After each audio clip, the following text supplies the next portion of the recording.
नमस्कार दोस्तों, मैं डॉक्टर पंकज सैनी श्री नवग्रह आश्रम मोतीवर का खेड़ा से आपका स्वागत करता हूं। आज मैं आपको बहुत ही महत्वपूर्ण औषधीय पौधे सुदर्शन से परिचित करवाने जा रहा हूं। इस औषधीय पौधे का आयुर्वेद में बहुत महत्व है। इसको सुदर्शन, सुख दर्शन, चिंदार, नाग दामिनी, सुदर्शन, बहुत अलग अलग भारत के अलग अलग प्रांत में अलग अलग नामों से जाना जाता है। इसको इंग्लिश के अंदर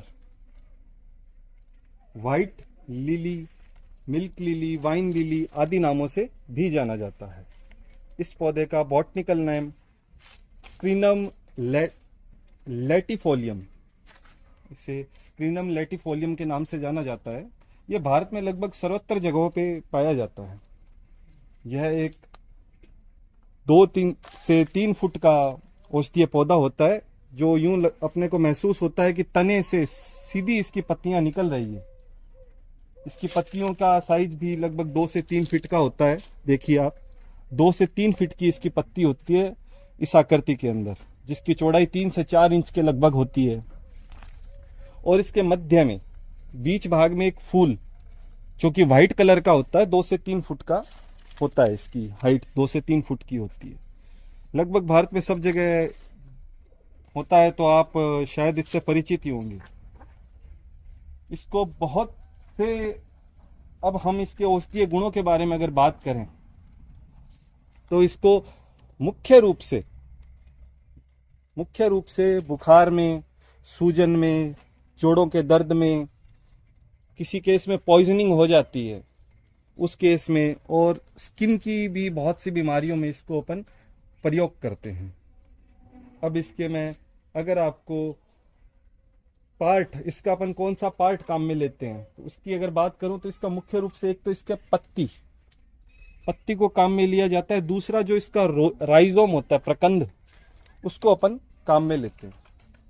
अब अपन कितनी मात्रा में इसको लें, तो अगर अपन राइजोम लेते हैं, इसका प्रकंद लेते हैं, तो उसका अपन 1 से 3 ग्राम या गंभीर स्थिति में 5 ग्राम तक इसका चूर्ण अपन प्रयोग में करते हैं। और जहां तक बात है पत्तियों के, इसके जूस को अपन प्रयोग करते हैं, इसका स्वरस प्रयोग में करते हैं, तो उसका 5 से 10 ml अपन स्वरस का भी प्रयोग कर सकते हैं। इसका अब हम यूज अगर अपन देखें तो सबसे पहले मैं बताना चाहूंगा कि स्किन डिजीज में इसका कहां प्रयोग करेंगे। स्किन डिजीज के अंदर अपन इनकी पत्तियों का स्वरस यानी कि जूस निकाल के, जहां पे अपने को एक्जिमा है, फंगल इन्फेक्शन है, वहां पे इसको यूज कर सकते हैं। ठीक है, अगर गलती से कोई पॉइजनिंग, कोई जहर किसी ने प्रयोग कर लिया है, तो उस स्थिति के अंदर इसका 5 से 10 ml ताजा जूस उस रोगी को आप पिला दीजिए। उसको उसी वक्त उल्टी हो जाएगी, जिसके कारण जो भी उसने जहर का या पॉइजन का सेवन किया है वो वमन के साथ बाहर निकल जाएगा। तो उसके अंदर भी अपन पॉइजनिंग में भी इसका प्रयोग कर सकते हैं। अब इसका बहुत मुख्य प्रयोग होता है अपने ज्वर के अंदर, बुखार के अंदर। अब आज की डेट में मार्केट के अंदर सुदर्शन चूर्ण, महासुदर्शन घनवटी, इस प्रकार से बहुत से औषधियां हैं जो आप सीधी ले सकते हो, अथवा आप इसका जो राइजोम होता है उसका 2 से 3 ग्राम, और गंभीर स्थिति में जैसा मैंने बताया 5 ग्राम तक इसका आप राइजोम का चूर्ण, ताजा चूर्ण या जो भी है, आप शहद के साथ प्रयोग कीजिए। आपको जॉइंट पेन, बुखार के अंदर निश्चित लाभ मिलेगा। तीसरा मैं आपको बताना चाहूंगा कि इसका सबसे मुख्य प्रयोग होता है कान के दर्द के अंदर, कर्ण रोग, लगभग सभी कर्ण रोग के अंदर इसकी पत्तियों का ताजा जूस निकाल के हल्का सा गर्म कर लीजिए, या आप एक काम कीजिए, इन पत्तियों को हल्का सा गर्म कर लीजिए, फिर जो जूस निकले उसको 3 से 4 ड्रॉप, 5 ड्रॉप तक आप जिस कान में आपके दर्द है या फिर पस हो रहा है उस कर्ण रोग के अंदर आप इसको प्रयोग में ला सकते हैं। और एक इसका मुख्य प्रयोग अपन एक्सटर्नल